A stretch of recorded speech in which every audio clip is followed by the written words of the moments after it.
Hi అండి, welcome to RR collection అండి. నేను ఇప్పుడు మీకు చిన్న చేపలతో పులుసు చేయటం చూపిస్తానండి. ఇవి వచ్చి ఇసిక పురులు అంటారండి వీటిల్ని. ఇవి వచ్చి మట్ట గుడిసెలు అంటారు, గెరిగేండ్లు అంటారు, గెరిగేండ్ పిల్లలు అంటారండి వీటిల్ని. ఇది కొంచెం గట్టిగా ఉంటది చేప. ఇది మాత్రం భలే సున్నితంగా ఉంటదండి. ఇసిక పురి మాత్రం సున్నితంగా ఉంటది. వీటిల్ని ఎలా చేయాలో మీకు ఇప్పుడు చూపిస్తాను. ఇవి మొత్తం 1 కేజీ చేపలండి. ఇప్పుడు దీనికి కావాల్సినవి 50 గ్రాములు చింతపండు తీసుకున్నానండి. ఇది పులుసు ముందుగా తీసి పక్కన పెట్టుకున్నాను. మామిడికాయ ముక్కలు కట్ చేసి పెట్టుకున్నాను.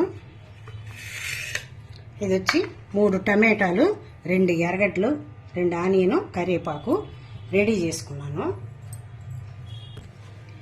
ఇది మామిడికాయ, అంటు మామిడికాయ అండి, గుండు మామిడికాయ కాదు. అంటు మామిడికాయ అయితే చాలా టేస్టీగా ఉంటుంది, అందువల్ల అంటు మామిడికాయ అండి ఇది.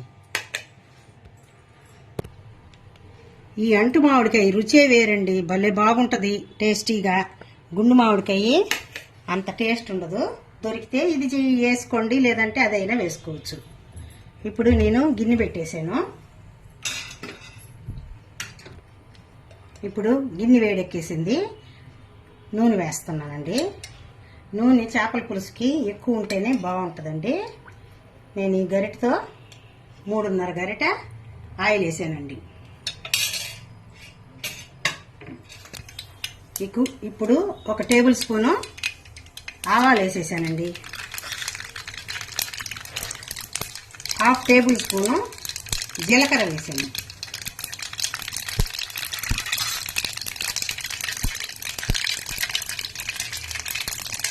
ఇప్పుడు ఆనియన్ కూడా వేసేస్తాను.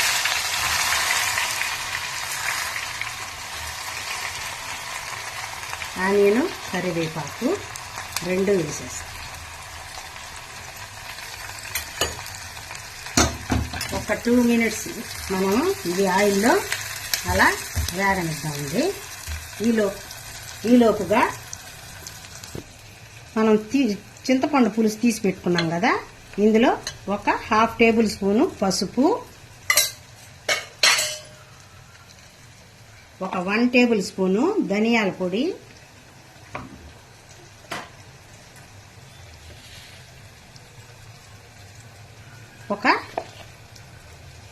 4 స్పూన్లు ఉప్పు, కారం మాత్రం మీ టేస్ట్కి తగినట్టు వేసుకోండి.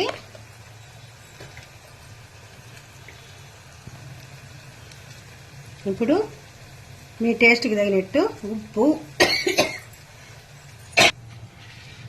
ఉప్పు అనేది మీ టేస్ట్కి తగినంత వేసుకోండి. కారం కూడానండి మాకు తగినట్టు మేము వేసేసుకుంటున్నాము. మీకు కారం కొంతమంది ఎక్కువ తినేవాళ్ళు ఉంటారు, కొద్దిగా తక్కువ తినేవాళ్ళు ఉంటారు. చింతపండు పులుసు కూడా కొద్దిగా కావాలంటే కొద్దిగా తగ్గించి వేసుకొని, ఎక్కువగా టమాటాలు, ఆనియన్ కూడా వేసుకొని చేసుకోవచ్చండి. ఇలాగా చేతితో బాగా కలిపేసి మనం పక్కన పెట్టుకుందాం.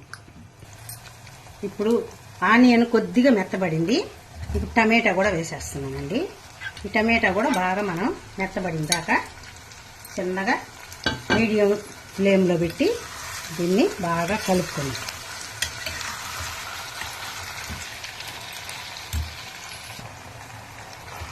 ఇప్పుడు ఈ టమాటా కొద్దిగా వేగుతా ఉంది. దీని మీద మూత పెట్టి కొంచెం సేపు మగ్గనిస్తామండి. ఈలోపుగా ఇది వచ్చి 30 గ్రాములు మెంతులండి, 20 గ్రాములు జీలకర్ర.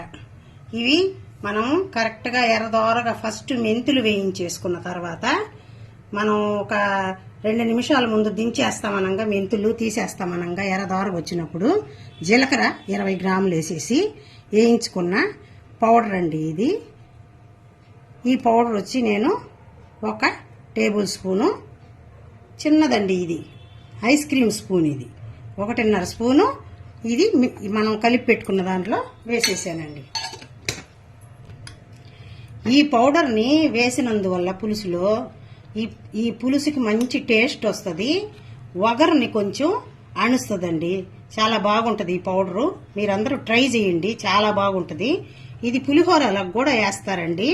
నేను మళ్ళీ మీకు వీడియో చేసి చూపిస్తాను అది కూడా. ఇప్పుడు మనం మూత తీసేసి చూడండి, బాగా టమాటో ఆనియన్ ఉడకతా ఉంది కదా. ఇప్పుడు మనం ఈ కలిపి పెట్టుకున్న ఈ పులుసునంతా ఇందులో పోసేస్తాం.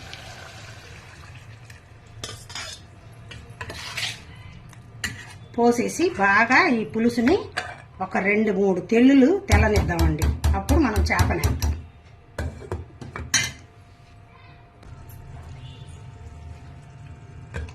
ఇప్పుడు చూడండి, బాగా తెల్తా ఉంది. ఇప్పుడు కొద్దిగా ఉప్పు కారం చూసుకొని ఏమన్నా తక్కువైతే వేసుకొని అప్పుడు చేప వేసుకోవాలండి. ఇప్పుడు మాకు అన్నీ సరిపోయినాయండి. మీ టేస్ట్కి తగినట్టు ఉప్పు కారం మాత్రం మీరు చూసుకోండి.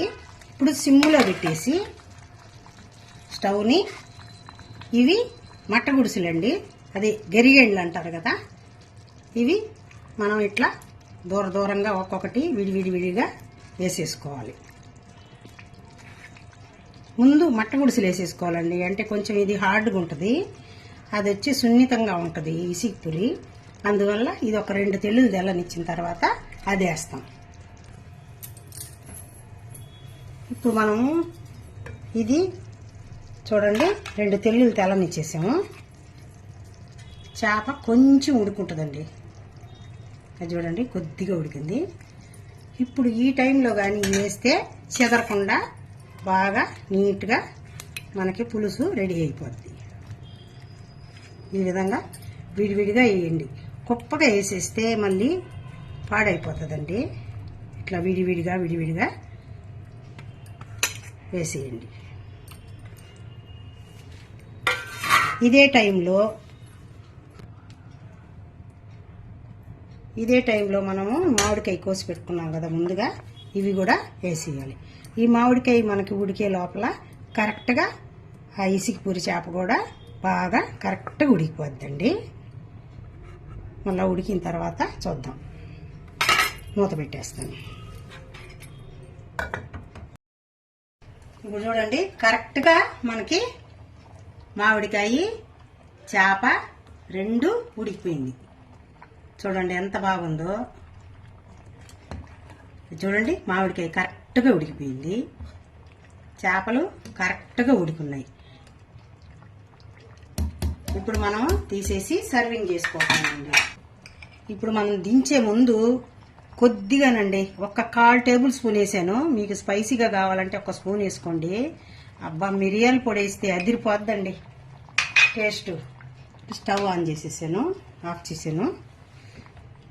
దించి సర్వింగ్ బౌల్లో పెట్టుకొని మనం ఇట్లాగే సర్వ్ చేసేసుకోవచ్చండి.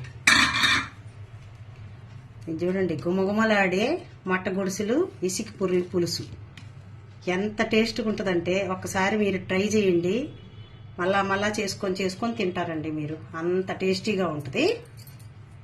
మీకు కనుక నేను చేసిన ఈ విధానం, ఈ ప్రాసెస్ నచ్చిందంటే మీరు ట్రై చేసి నాకు లైక్ చేయండి, షేర్ చేయండి, సబ్స్క్రైబ్ చేయండి. నా వీడియో లాస్ట్ వరకు చూసిన దానికి వెరీ థ్యాంక్స్ అండి మీకు అందరికీ.